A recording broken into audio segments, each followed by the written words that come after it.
focus today, textile and apparel industry, because we talk about fashion, and I'd like us to take a look at some numbers in regards to the performance of this sector. Starting us off in regards to production, this is according to our National Economic Survey for the year 2023, of course targeting the year 2022. Production quantities of textile contracted growth of 3.3% in the year 2022, and this was due to reduced or decreased quantities of produced woven fabric and also knitting yarn of wool. So production went down in the year 2022. How does that impact you when you're trying to get clothes? That will be critical in our discussion. Let's take a look at the next slide, where we have matters to do with apparel production quantities, and we saw this one going up, wearing apparel by 6.4%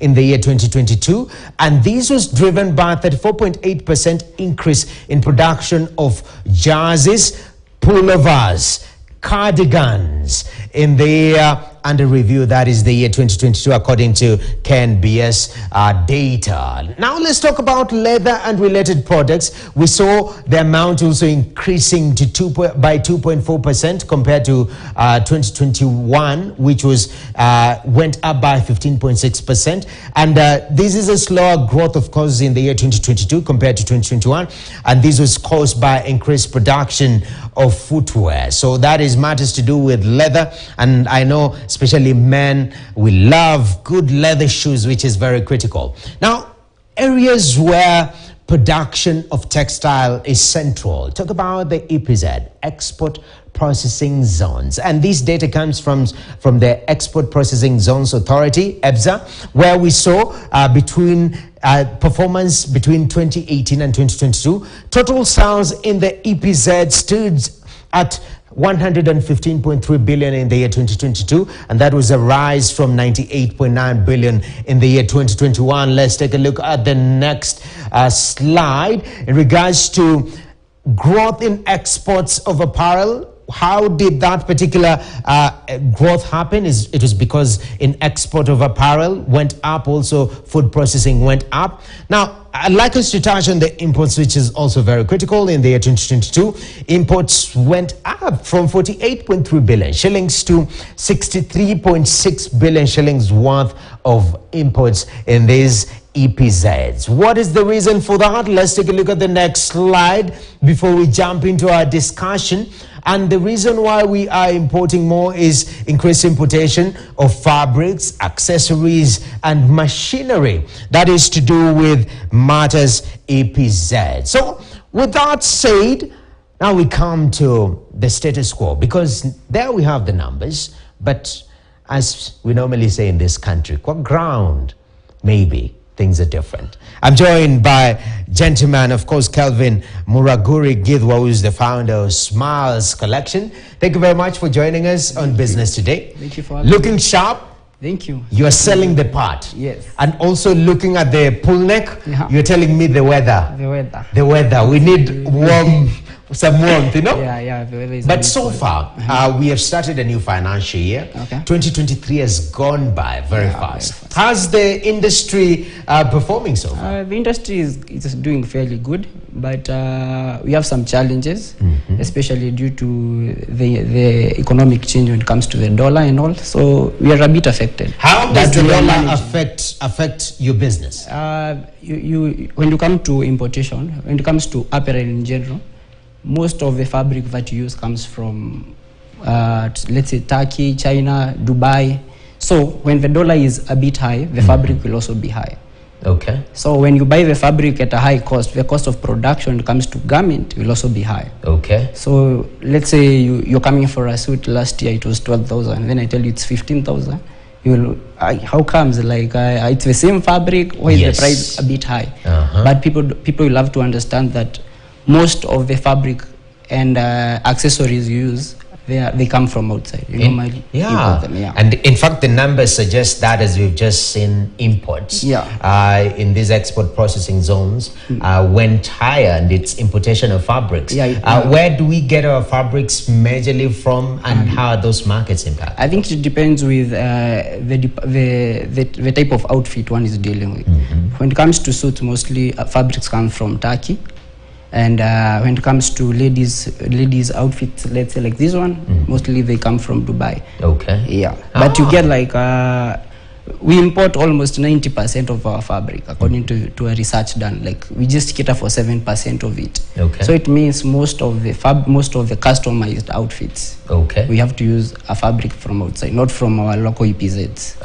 I mean, what would that mean if we try to tilt that angle and say, we're gonna boost our textile sector and find a way also of producing our own fabrics? Will that make a huge difference in your business? Yeah, it will make a huge difference, because if the fabric is made here, the cost should be low. But the problem is, you get the reason why people don't. There's a time Kenya was very good with cotton, it was good with sisal.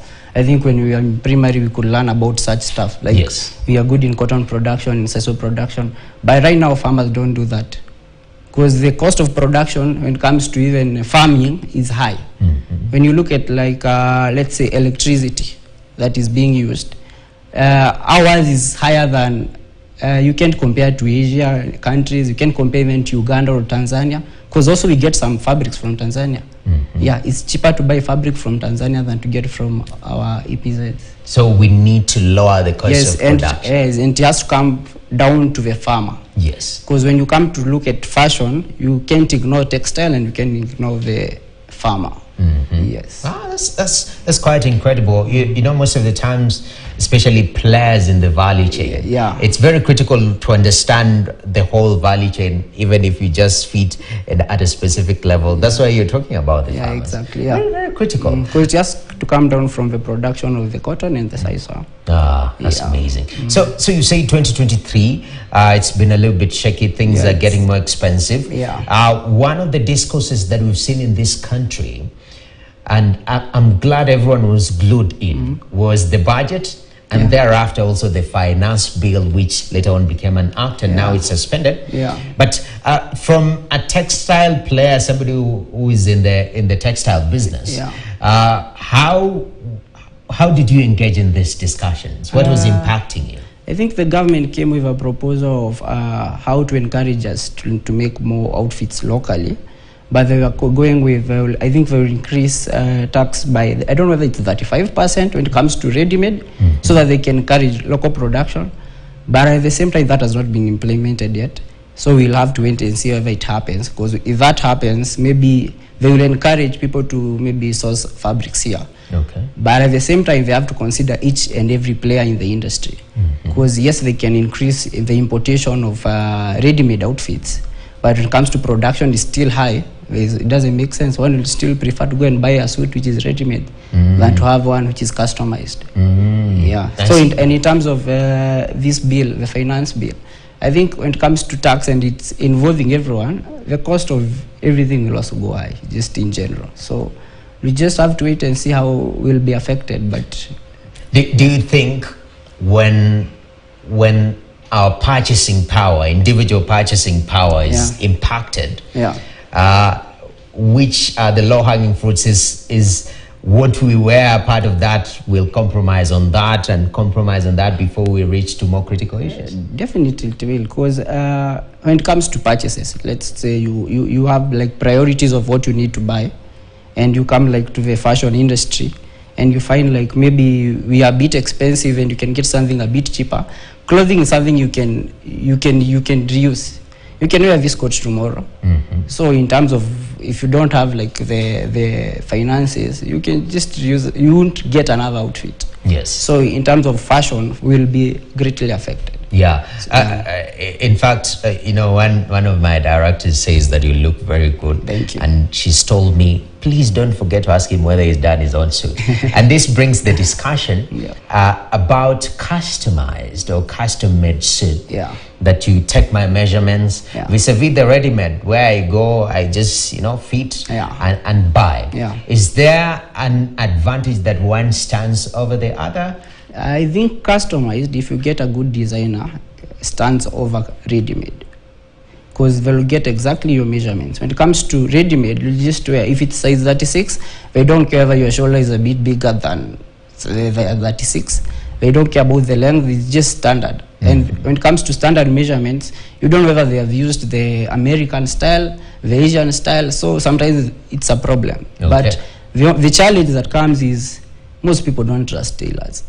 So when if you want to buy a suit and you need a suit in 3 days, you will be like, will they deliver? So that's the challenge we have when it comes to our sector as designers and tailors. And I know this has been a historic challenge. Yes, yeah. yes. I think you as an industry, tailors, you've been part of the greatest character development that we've undergone as a country in terms of just waiting for an outfit. You guys do as a number.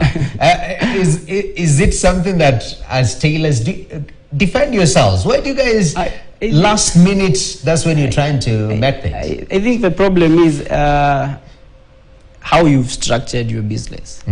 As a tailor, you look at I have this client, and this client. I'll charge them 3,000, 3,000, 3,000. So they will come and give me a deposit of 3,000, 3,000, 3,000. Let's say they are 4, that's 12,000. I'll charge one person 12,000. That's a different person who will charge one person 12,000. Okay. So the one that has charged 333 for 4 people and gives a timeline of 1 week, and the one has charged one person for 12,000, they are all expected to deliver with 1 week. Who will deliver? Of course, the one who has one suit. Yeah. Yes. So it comes down to how you've structured your business. People overcommit and they undercharge their service. Yes. Yes. So they tend to overpromise, which is the problem. Yeah, and that's a huge discussion in terms of the industry. Yeah. In terms of scale. Yeah. Going for mass production. Yeah. Vis-a-vis customization and that uniqueness taking time. Yeah. It's that Lamborghini discussion that we say. Yeah, sure. Do you see majority of them? No. And what is the best way to grow the sector? Is it going for masses so that everyone gets part of your product, or take one product and specialize and do an amazing job on it? I think what you do is specialize, because when it comes to, let's say, Smiles collection, we have the very different tailors. The one who makes the trouser is not the one who makes the coat. Okay. It's not the one who makes the half coat, it's not the one who makes the dress. That means one has a specification, like specialized when it comes to trouser. Okay. So they'll do a very good job. But when you come, like, you're doing the whole thing, sometimes it's a problem, unless you've decided, like, I'm a solo designer and I'll only deal with one client per person. Okay. Yeah, definitely. one outfit per person. Yeah. Yes. And our time is up. So briefly. Yeah. We started a new financial year. Yeah. Season. You've told me this is the wedding season. Yeah. That we're seeing. What is the future of the textile and apparel industry, especially those of you who are making clothes in Kenya, locally made clothes? What do you foresee? I think this year is not very clear, because in as much as COVID was a bit like, I don't know if it's 2 years, we're still kind of recovering when it comes to businesses. So right now we're just going like with the way we can manage.